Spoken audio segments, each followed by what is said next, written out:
నాకు వార్తలు తయారుగా ఉన్నాయి. మరి అంతకంటే ముందుగాల హెడ్లైన్స్. మేడారం కచ్చిర్రు నాయకులు, తీరుస్తారట ఇచ్చిన హామీలు. నిన్నే పెళ్లాడతా అనుకుంటా కిడ్నాప్, అండ్ల ట్విస్ట్ ధరిస్తే పోతది దిమాగ్.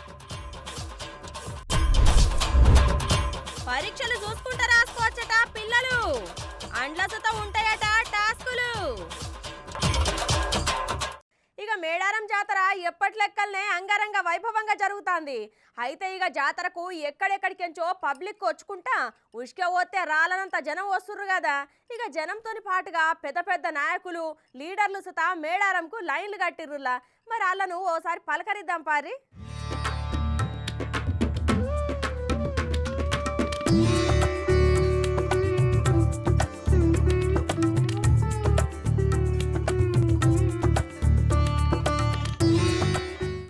ఇక మేడారం మహాజాతర అంగరంగ వైభవంగా జరుగుతాంది.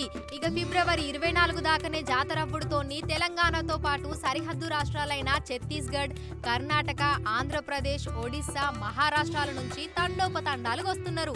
బస్సులు, లారీలు, కార్లు, బండ్లు, ఆటోలు ఒక్కటేంది ఎట్ల వీలైతే గట్ల జాతరకు వస్తున్నారు. మేడారం దెబ్బకు సడుకులన్నీ జామైనాయి అంటే నమ్ముర్రి. ఎటు చూసినా బంగారం ఎత్తుకుని పోయే అమ్మలక్కలు. ఇక అమ్మవార్లకు బంగారం ఒప్పజెప్పుడు మూడో రోజు సుతా జోరుగా సాగింది. ఇక ఇంకో దిక్కు మేకలు, గొర్రెలు, కోళ్ళకైతే లెక్కనే లేదు పోర్రి. ఇక సుక్క లేకుండా మేడారం జాతర అవుతుందా? దానికి కూడా బగ్గనే ఉన్నది గిరాకీ. ఇక్కడ అన్నీ దొరుకుతాయి, కాకపోతే జర రేట్లే పిర ఉంటాయి అంతే.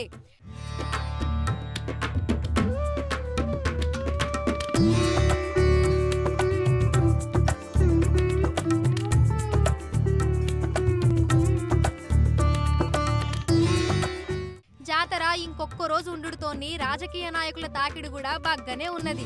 ఇయాల బీజేపీ నాయకుడు ఈటల రాజేందర్ సారు వచ్చి మొక్కులప్పజెప్పిండు. మేడారం జాతరకు మూడోసారి వచ్చింది గవర్నర్ తమిళసై మేడం. ఇక మేడం ఎంబటి కేంద్ర మంత్రి అర్జున్ ముండా, రాష్ట్ర మంత్రి సీతక్కలతో కలిసి సమ్మక్క సారలమ్మలకు మొక్కులప్పజెప్పింది. తర్వాత మేడం మాట్లాడుకుంటా మేడారం పరిసరాల్లోని 6 ఆదివాసీ గ్రామాలను దత్తత తీసుకుంటున్నట్లు చెప్పింది. ఆ గ్రామాల అభివృద్ధితో పాటు ప్రజల జీవన ప్రమాణాలను పెంచడానికే ఈ నిర్ణయం తీసుకున్నట్లు చెప్పుకొచ్చింది.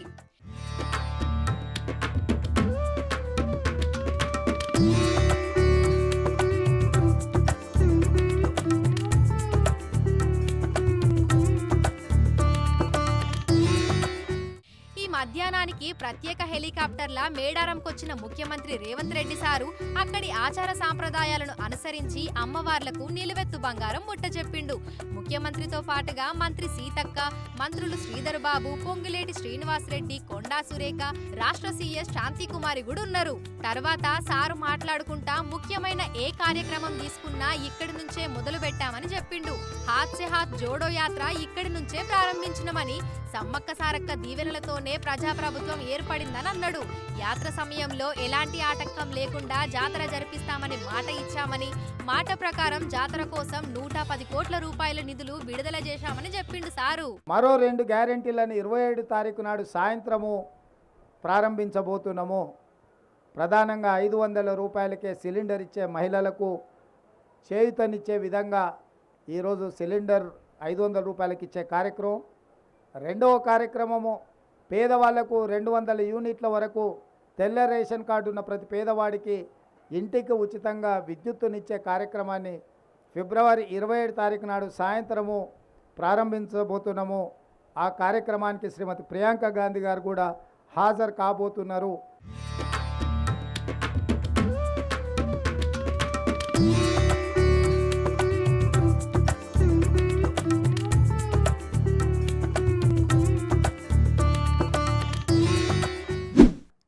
ఇక బీఆర్ఎస్ పార్టీ యువ నాయకురాలు Secunderabad cantonment MLA Lasya Nanditha madam కాలం చేసిందుల్లా.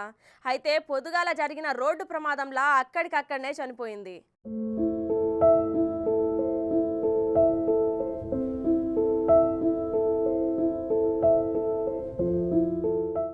ఇక ఇక బీఆర్ఎస్ పార్టీకి పెద్ద దెబ్బ తగిలిందుల్లా గా పార్టీకి చెందిన సికింద్రాబాద్ కంటోన్మెంట్ ఎమ్మెల్యే లాస్యా నందిత పొద్దున పటాన్ చెరువు దగ్గరున్న ఓఆర్ఆర్ మీద జరిగిన ప్రమాదంలా కారు అదుపు తప్పి డివైడర్ ను ఢీకొట్టుడుతోని మేడం అక్కడికక్కడే చనిపోయింది.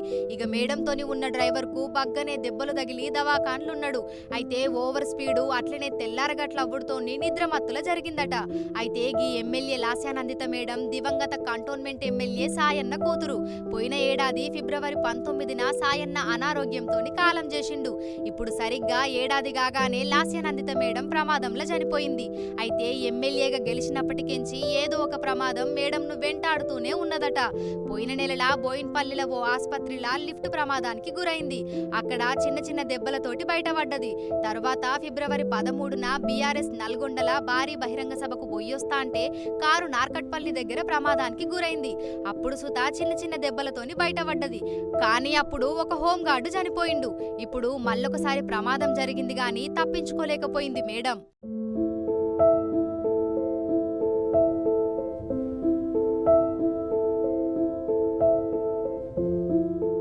కంటోన్మెంట్ బీఆర్ఎస్ యువ ఎమ్మెల్యే లాస్యా నందిత మృతి మీద తీవ్ర దిగ్భ్రాంతి వ్యక్తం చేసిండు సీఎం రేవంత్ రెడ్డి సారు.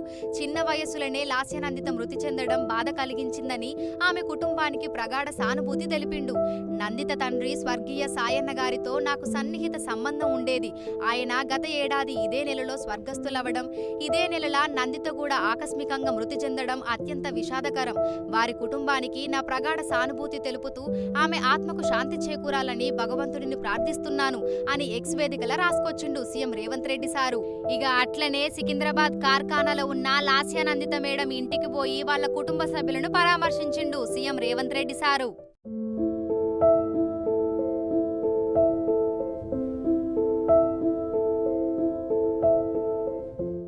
ఇక ఇంకో దిక్కు హైదరాబాద్ కార్ఖానాలో ఉన్న నందిత ఇంటికి పోయిన కేసీఆర్ సారు ఆమె భౌతిక కాయం మీద పుష్పగుచ్చం పెట్టి అంజలి ఘటించిండు.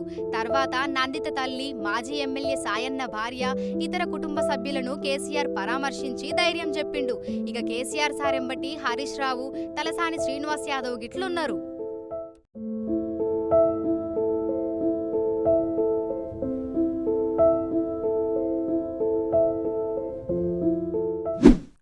పదో తరగతి పరీక్ష పోతుర్రు అంటే ఒక యుద్ధమే చేసినట్టుంటది పోరగాన్లకు. చదివినోళ్ళ సంగతి పక్కకు పెడితే జర చదువులో ఎటామటం ఉన్న పోరగాన్లు అయితే షీటీలు గిట్ల పట్టుకోవడో లేకపోతే పక్కోని పేపర్ చూసి రాసడో చేస్తారు. ఇక దొరికితే డిబారాబుడు సంగతి పక్కకు పెడితే పదో తరగతిలకెంచి బయట పడితే చాలు అనుకుంటారు చాలా మంది. అయితే గసంటోళ్లకు ఒక శుభవార్త ఇచ్చిందులా సిబిఎస్ఈ. అదేందో చూడుర్రి.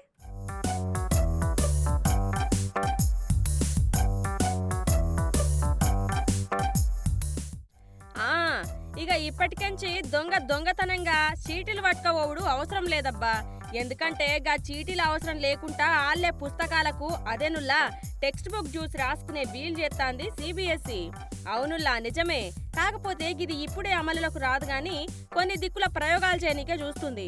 అయితే అసలు ముచ్చటకొస్తే ఇక 9వ తరగతి నుండి 12వ తరగతి వరకు చదివే విద్యార్థులు పరీక్ష టైంలా టెక్స్ట్ బుక్, గైడ్ లేదా ఇతర ఏ మెటీరియల్ అయినా తీసుకుపోయి వాటిని చూసి రాసేటందుకు వీలు కల్పించి ఓపెన్ బుక్ ఎగ్జామినేషన్ పాలసీకి ఈ నిర్ణయం తీసుకున్నారట. అయితే ఇది ఏడాది నవంబర్, డిసెంబర్ నెలల పైలట్ ప్రాజెక్టుగా కొన్ని స్కూల్స్లల్లా 9, 10వ తరగతుల విద్యార్థులకు ఇంగ్లీష్, మ్యాథ్స్, సైన్స్ సబ్జెక్ట్స్లల్లా ఈ ఓపెన్ బుక్ పాలసీ విధానంలా పరీక్షలు పెట్టి తర్వాత 11, 12 తరగతుల విద్యార్థులకు మ్యాథ్స్, బయాలజీ సబ్జెక్ట్స్లు పెడతారట. అయితే గిట్లా పుస్తకాలు ఇచ్చి పరీక్ష రాపిస్తే ఎట్లా అని తలకాయ పట్టుకోకుర్రి. ఇట్లా పుస్తకాలు చూసి రాసుడు అంటే అంత ఆషామాషిగుండదు. ఇప్పుడిచ్చే పేపర్ కంటే ఇంకా లోతుగా ప్రశ్నలు ఇస్తాము కాబట్టి వాళ్ళు వాటిని అర్థం చేసుకొని దొరకబట్టి చూసి రాసుడు అంటే పిల్లల మెదడుకు మేత. వాళ్ళ మెదడు పదను పెట్టనీకే గిట్లా ప్లాన్ చేస్తున్నామని చెప్పి దీన్ని బట్టి పిల్లలకున్న అండర్స్టాండింగ్ క్యాపబిలిటీ ఏ లెవెల్ వరకు ఉన్నదో తెలుస్తుందని చెప్పుకొచ్చిర్రు. అయితే గిట్లా చూసుకుంటా పరీక్ష రాసుడు కనుక వస్తే ఇప్పుడున్న విద్యా వ్యవస్థల గట్టిగానే మార్పులు వస్తాయి.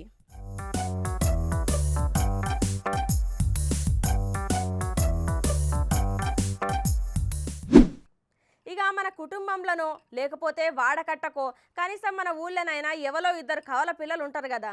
ఇక వాళ్ళను అలా ఇంటోళ్ళు అయితే ఎమ్మటే గుర్తుపడతారు. కానీ బయటోళ్ళు సడన్గా చూస్తే ఎవరెవలో అర్థం కాక మస్తు కన్ఫ్యూజ్ అవుతాం కదా గుర్తుపట్టనీకే. ఒక ఇద్దరికే మన పరిస్థితి గిట్లుంటే అక్కడ 15 మంది కవలలు ఒకటే దగ్గర ఉన్నారు. మరి అలా తిప్పలు ఎట్లున్నాయో ఆడ్చుకుందాం పారి. ఇక మన దగ్గర ఒకలో ఇద్దరో కవల పోరగాన్లుంటేనే మస్తు కన్ఫ్యూజ్ అవుతాము అంటే ఇక్కడ చూడుర్రి ఏకంగా 15 మంది కవల పిల్లలు ఒకటే దగ్గరుంటే ఎవరెవరు అనేది గుర్తుపట్టుడు ఎంత కష్టం ఉంటుందో. అయితే ఫిబ్రవరి 22 కవలల దినోత్సవం అవ్వుడుతోని ఇట్లా ఒకటే దిక్కుకు అందరినీ తీసుకొని వచ్చిర్రని అనుకోకుర్రి. వీళ్ళందరు సుతా ఏలూరు జిల్లాలున్న జంగారెడ్డిగూడెం ప్రతిభ ఇంగ్లీష్ మీడియం స్కూల్లా 5 ఏండ్ల సంధి చదువుకుంటున్న పిల్లలుల్లా. అయితే ఒక క్లాస్లో ఇద్దరు ఉంటేనే గుర్తుపట్టుడు మస్తు కష్టం అంటే వీళ్ళు ఏకంగా 15 మంది కవల పిల్లలను గుర్తుపట్టనీకే ఎన్నేండ్లు పట్టిందో మరి. అయితే ఫిబ్రవరి 22 కవలల దినోత్సవం ఉండుతోని ఈ స్కూల్లో ఉన్న 15 మంది కవల పిల్లలకు గిట్ల కేకులు కట్ చేసి సంబరాలు జరుపుకున్నారుల్లా. అయితే 5 ఏండ్ల సంది ప్రతి ఏడాది గిట్లనే వేడుకలను చేస్తారటనుల్లా. వీళ్ళందరినీ ఒక దిక్కున చూస్తుంటే అబ్బా మేం సుతా కవలలమైతే మస్తుగుండు అనిపిస్తుందిలే. ఈరోజు మా ప్రతిభా స్కూల్లో క్విన్స్ డే జరుపుకోవడం జరుగుతుంది. ఇది ప్రపంచ కవలల దినోత్సవం. ఈ రోజు వీళ్ళు చాలా ఆనందంగా, మేము కూడా చాలా ఆనందంగా ఉన్నాము. ఎందుకంటే చాలా కన్ఫ్యూజ్ అయ్యే పరిస్థితి, ఒకళ్ళని చూసి ఒకళ్ళని పోల్చుకోలేము. ఇప్పుడు ఆ అబ్బాయి అమ్మాయి ఉంటే గుర్తుపట్టచ్చు, కానీ ఇద్దరు ఒకే మాదిరిగా ఉన్నప్పుడు ప్రతి విషయంలో కూడా చాలా కన్ఫ్యూజ్ అయిపోతూ ఉంటాము మేము. కానీ అది పేరెంట్స్ మాత్రమే గుర్తించగలరు. ఇలా చాలా పండగ వాతావరణం ఇక్కడ మన స్కూల్లో నెలకొంది. ఇలాంటి ట్విన్స్ ఇలాగా ఇక్కడ మనకు దగ్గరగా 15 మంది కవలలు ఇక్కడ ఉన్నారు. ఈ కవలలను చూసినప్పుడల్లా చాలా బాగా అనిపిస్తుంది. ఒకేసారి ఇద్దరిని పెంచడం కూడా ఒక పని అయిపోతుంది అనిపిస్తుంది. కాబట్టి వీళ్ళందరికి కూడా చాలా ఆనందంగా ఉంటుంది. ప్రపంచంలో ఉన్న కవలలందరికీ హ్యాపీ ట్విన్స్.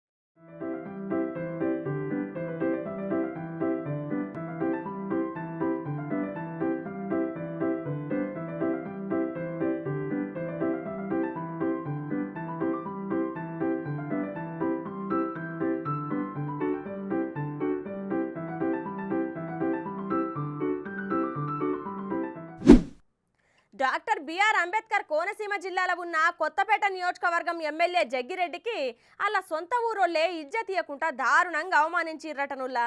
అగో మరి ఆళ్లే ఓట్లేసి 5 ఏండ్లు నువ్వే మా ఎమ్మెల్యేవి అని అసెంబ్లీకి పంపితిరి. ఇప్పుడు ఏమైంది అంతగానం ఎందుకు గుసైతుర్రో ఆర్చుకుందాం పారి.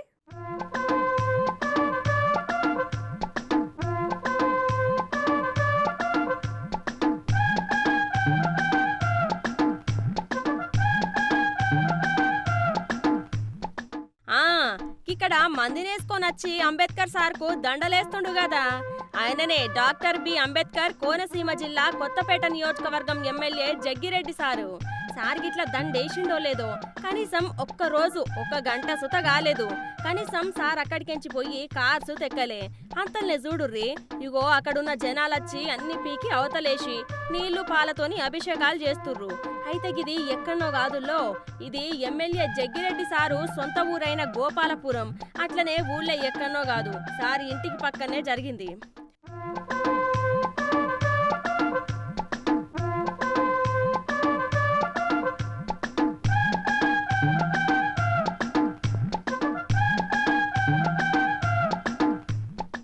మరి గింతగానం ఆవేశంగా ఎందుకు ఉన్నారు సొంత ఎమ్మెల్యే మీద అనేది గీ అన్న చెప్తాడట. ఎనుర్రి. మా మానకులం ఎన్నో అవమానాలకి, ఎన్నో దౌర్జన్యాలకి, ఎన్నో దాడులకి గురైంది. ఆ దాడులకి ఒక ప్రజాప్రతినిధి అయ్యుండి మాకు న్యాయం చేయకపోగా మా మీద ఈ ప్రభుత్వ అధికారులను ఉపయోగించి మమ్మల్ని మా 18 కుర్రోల్ని అప్పటికప్పుడు సెంట్రల్ జైల్లో పెట్టడం జరిగింది. ఎవరో కట్టిన దాన్ని ఈ నాన్నగారు పెట్టుకుంటుంది. దాన్ని ఖండించే ఈ పోలీసులతో మమ్మల్ని అణిచివేద్దామని రాత్రి నుంచి నిన్నటి నుంచి కూడా ఈ నిద్ర లేకుండా ఉన్నట్టు ఈ ఎమ్మెల్యే గారు మమ్మల్ని ఇంత ఇలాగ ఇబ్బందులు పెడుతున్నారు. అధికారులు అడ్డం పెట్టుకుని మమ్మల్ని అణిచివేద్దామని చూస్తారు. ఎంతో మంది ఆడవాళ్ళు, మగవాళ్ళు, యువకులు చాలా మంది వచ్చి ఈ కార్యక్రమాన్ని నిర్వీర్యం చేయాలని ఆలోచన కాదు, కానీ సక్రంగా ఏదో మాకు న్యాయం జరిగేలా చేయాలని మేము రిక్వెస్ట్ చేస్తున్నాం. ఇన్నారు కదా గోపాలపురంలా అవంతి సీడ్స్ కంపెనీ వాళ్ళు అక్కడి పిల్లల కోసం ఓక్ స్కూల్ కట్టిస్తే దానికి అక్కడి ఎమ్మెల్యే చిర్ల జగ్గిరెడ్డి సారు ఇప్పుడు వచ్చి తన తండ్రి పేరైన చిర్ల సోమసుందర రెడ్డి అని మార్చిండట. ఇక దాని ఓపెనింగ్ వచ్చి అట్లనే అక్కడున్న అంబేద్కర్ విగ్రహానికి పూలదండేసిండు. అక్కడి జనాలు దాన్ని పీకి పక్కకేసి సార్కు షాక్ ఇచ్చి ఇక ఆ స్కూల్ కు సుత డాక్టర్ బిఆర్ అంబేద్కర్ పాఠశాల పెట్టాలి అని నిరసన చేసిర్రు.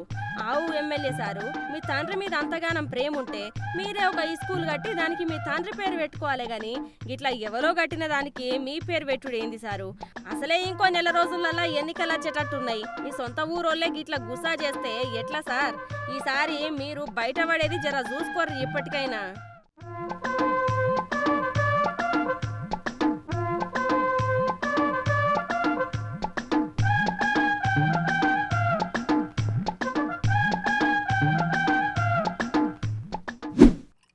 ఇక ఎక్కడైనా అబ్బాయి అమ్మాయిని ఎత్తుకపోయి పెళ్లి చేసుకుంటాడు. అది సుతా ఒక్కరినొక్కరు ఇష్టపడితే, అవునా కాదా? కానీ ఇక్కడ చూడుర్రి, ఒక అమ్మాయి ఎంతకు తెగించిందో ఏకంగా అబ్బాయిని కిడ్నాప్ చేసి పెళ్లి చేసుకోనికే చూస్తే ఏమైందో చూడుర్రి.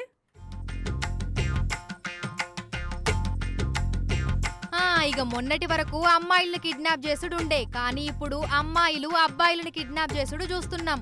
ఇక అసలు ముచ్చటకొస్తే డిజిటల్ మార్కెటింగ్ బిజినెస్ చేసే భోగిరెడ్డి తృష్ణ అనే అమ్మాయి ఓ ఎంటర్టైన్మెంట్ ఛానల్లా యాంకర్ గా పనిచేస్తున్న ప్రణవ్ను భారత్ మ్యాట్రిమోనీలో చూసి ఇష్టపడింది. మెల్లగా చాటింగ్ కూడా షురూ చేసింది. అయితే కొన్ని రోజులకు ప్రణవ్ను పెళ్లి చేసుకుందామని డిసైడ్ అయ్యింది.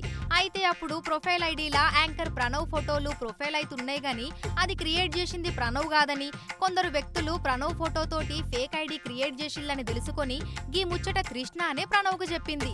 దాని మీద క్రైమ్ కు కంప్లైంట్ చేసిండు ప్రణవ్. అప్పుడు డైరెక్ట్ గా ఇద్దరి మధ్య స్నేహం పెరిగింది.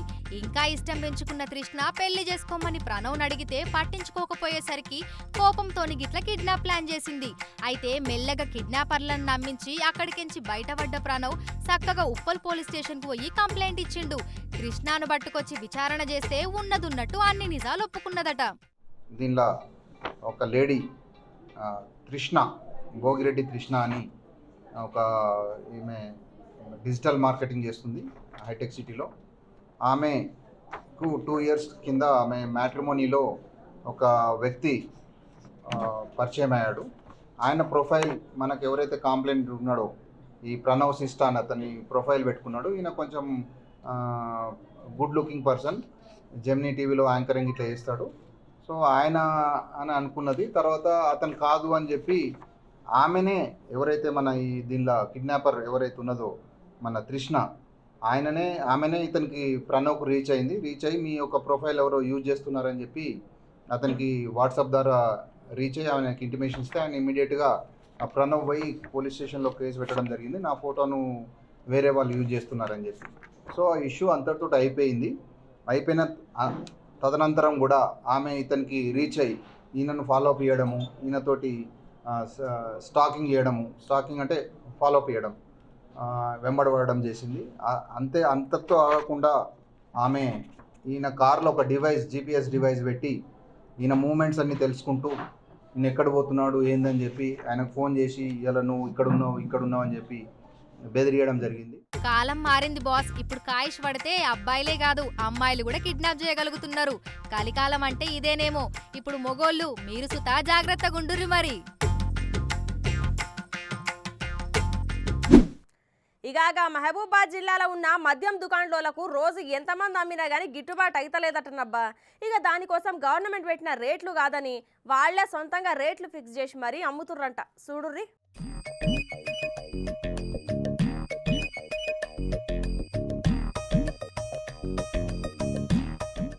ఇక ఒక దిక్కు బెల్ట్ షాపులు ఎత్తేస్తామని గవర్నమెంట్ చెప్తా అంటే ఇక్కడ మహబూబాబాద్ జిల్లాల మద్యం దందా జోరుగా నడుస్తోంది. గిట్లా ఆటోలలో వేసుకొని పోయి మరి బెల్ట్ దుకాణాలకు మందేస్తారంటే చూడుర్రి ఎట్లుందో సంగతి. గంతేకాకుండా ప్రతి బ్రాండ్కు 20 రూపాయలు ఎక్కువ తీసుకుంటున్నారట. ఎందుకని అడిగితే చూడుర్రి ఏమంటుండో. బీర్ల మీద ఎవరమ్మమంటారు? ఎవరమ్మన్నారు మీరు? మీ ఓనర్ ఎవరు? పేర్లు చెప్పు రాదు. అరే నీకు అమ్మమ్మన్నా అన్న పేరు చెప్పు. పేర్లు చెప్పావా? అమ్మమ్మని పేరు చెప్పు. ఎవరు అమ్మమ్మన్నారు మీకు? వాళ్ళ పేర్లు చెప్పావా? ఎవరు మీకు అమ్మమ్మన్నది ఎవరు? మీకు సిండికేట్ ఎవరు? లీడర్ ఎవరు? సిండికేట్ లీడర్ ఎవరు చెప్పావు? నువ్వు చెప్పావేంది ఎవో బాబు? నువ్వు చెప్పరాదు ఎవరన్నా చెప్పు, ఇప్పుడు చెప్పు. సిండికేట్ లీడర్ ఎవరు? గడ్డ వెంకన్న. ఆయన అమ్మమంటాడ 15 రూపాయలు? అందరు సిండికేటే అమ్మమంటారా? మీదేం లేదు. ఇన్నరు కదా, షాపులు దక్కించుకున్న ఓనర్లందరూ కలిసి గిట్ల సిండికేట్గా మారి ఇష్టం వచ్చిన రేట్లు పెట్టి అమ్ముతున్నారట. అంతేకాదు బెల్ట్ షాపుల్లా ఇతర మండలాల లిక్కర్ అమ్మకుండుండడానికి మద్యం బాటిల్స్కు సిండికేట్ నిర్వాహకులు ప్రత్యేక స్టిక్కర్లు, స్టాంపులు సుత వేస్తున్నారట.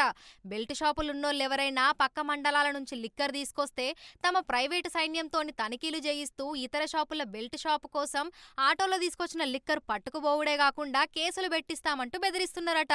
మరి ఇక్కడ ఉన్నటువంటి 3 లైసెన్స్ షాపులు కూడా సిండికేట్గా తయారై ఒకటే వాటి మీద స్టిక్కర్లు ఏవైతున్నాయో ఒకటే నెంబర్ తోటి వేసి ఇక్కడున్న ఆటోలతోటి లోపల బయారం మండలంలో విస్తృతంగా బెల్ట్ షాపులు ప్రోత్సహిస్తూ 20 నుంచి 30 రూపాయలకు అధిక ధరలకు అమ్ముతూ మరి చేస్తూ ఉన్నారు. గాముచ్చట గట్లుంటే ఒక్కో బెల్ట్ షాపుకు 20,000 నుంచి 50,000 వరకు డిపాజిట్ కట్టాలని, ఎవరైతే డిపాజిట్ పెడతారో వాళ్ళకే స్టాక్ ఇస్తామని బెదిరిస్తున్నారట. మరి అక్కడ ఆబ్కారీ శాఖ వాళ్ళు ఏం చేస్తున్నారో గాని జర ఇప్పటికైనా వీళ్ళ సంగతి చూడుల్లి సార్లు.